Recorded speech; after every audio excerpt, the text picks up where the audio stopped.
hacking animal communication with AI. Ever wonder what birds are talking about? Does eavesdropping on bees sound intriguing? Want to know what your cat really thinks of you? I do. I do. I'd love to have a conversation with Carmela, who's right now begging for clementines. I always give her clementines, but I am out of clementines. I do not have any more clementines. So you don't have to bother me anymore. Thank you. Thank you. All right. Researchers Yassi Yovel and Oded Rachavi from the School of Zoology Wise Faculty of Life Sciences and Sagal School of Neuroscience, Tel Aviv University, Israel, have looked into what it would take for AI to understand non-human animal communication. In an essay, AI and the Dr. Dolittle Challenge, published in Current Biology, the team probes the nuances of animal intelligence, communication, and the potential and limitations of AI capabilities. The researchers frame communicating with animals as the Dr. Dolittle Challenge after a popular children's book series with multiple film and animation adaptations. In the fictional story, Dr. Dolittle is taught to understand bird language by a West African parrot named Polynesia, who is conveniently bilingual, speaking both bird and the human language of English. In the story, Polynesia suggests that animals are just speaking a different language, stating, if I say Polly wants a cracker, you understand me. But hear this.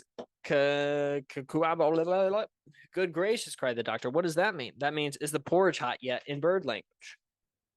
The research suggests that regardless of the capabilities of animals, humans, or AI, the text and context of communication will be far different than assigning direct meaning to sounds as we might with another human language. Multiple communication factors will be required to converse with the animal world, and the researchers identify three main obstacles.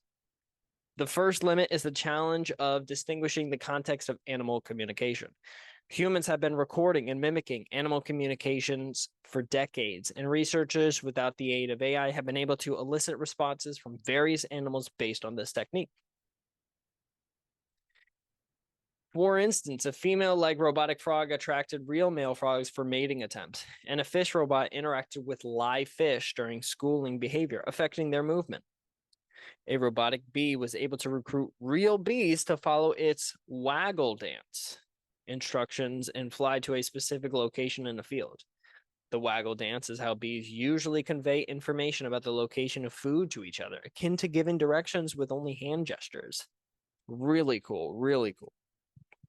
These examples demonstrate the potential for engineered stimuli to elicit responses and even communicate information to animals in situation with a specific context. While AI can generate animal-like communication sound, it is more difficult to determine if they approach any context beyond merely sounding familiar or animal-like.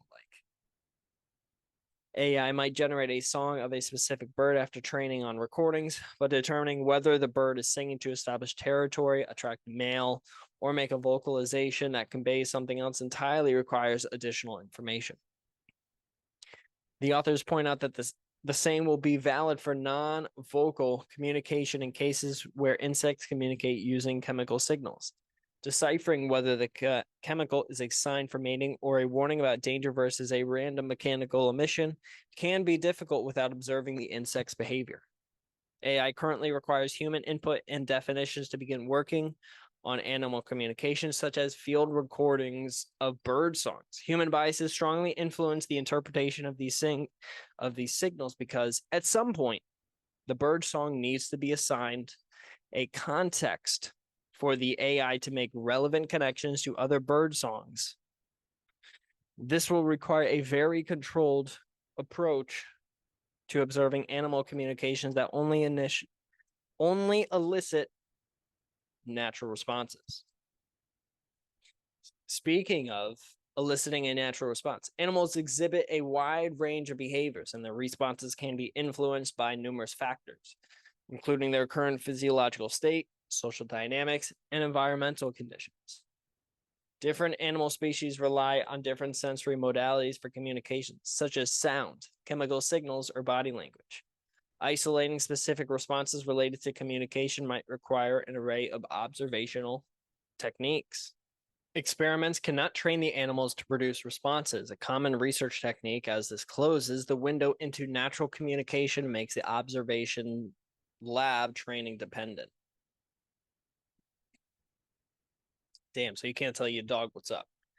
Measuring responses can also be challenging, as there may be no clear external measurable response. Humans may be more prone to miss subtle responses. AI algorithms trained to interpret responses will be at greater risk of taking subtle gestures as a response and finding correlations where none actually exist. There are a limited range of contexts. The third obstacle identified involves animal communication, focusing on a restricted set of contexts such as alarm and courtship. This limitation reduces the ability to communicate with animals about a wide range of topics or contexts, potentially limiting the scope of interspecies communication. At least it may not rise to the level of expectation if a successful AI translator is built only to reveal that the birds are communicating the equivalent of sad face and eggplant emojis all day. However, so these are some of the downsides. Yeah, obviously you're not going to be able to have a full conversation with your dog or with your snail, whatever it may be. There's still different things that you can convey, right? There's still different things where you can give information to another species, such as a dog or such as a bee, which was one of the examples given. There are potential benefits of communicating with animals, obviously. Communicating efficiently with honeybees or other pollinators could benefit farming. That would be cool. That would be cool. But what if the bees start asking for stuff? What if they say, "Hey, you have to give us more honey"? I don't know. I don't know. What if the bees are like, "We're going to need some honey first. You're going to have to pay us in flowers to pollinate, and we'll trade you with pollinating those flowers." I don't know. But that would be funny to see. Distinguishing the mood or disposition of farm animals might aid in their care. That is true. Understanding the chatter in a protected forest might alert conservationists to an unseen threat. That'd be cool. A monkey's yelling in the air to watch out for a snake or something. That'd be cool. Research experiments could significantly improve if mice could share a self-reported perspective. Dang. Yeah. Asking the mice or this is not mentioned in the article. We could have a real life ratatouille. We could teach a mice or a mouse, I should say, a mouse or a rat how to cook. Give them a recipe and teach them how to cook, bring them to France, and you could have a real rat make your dinner for you. They'll understand how to cook. They'll understand all the things to do. I'm kind of liking this. Yeah, I'm kind of liking this. All right.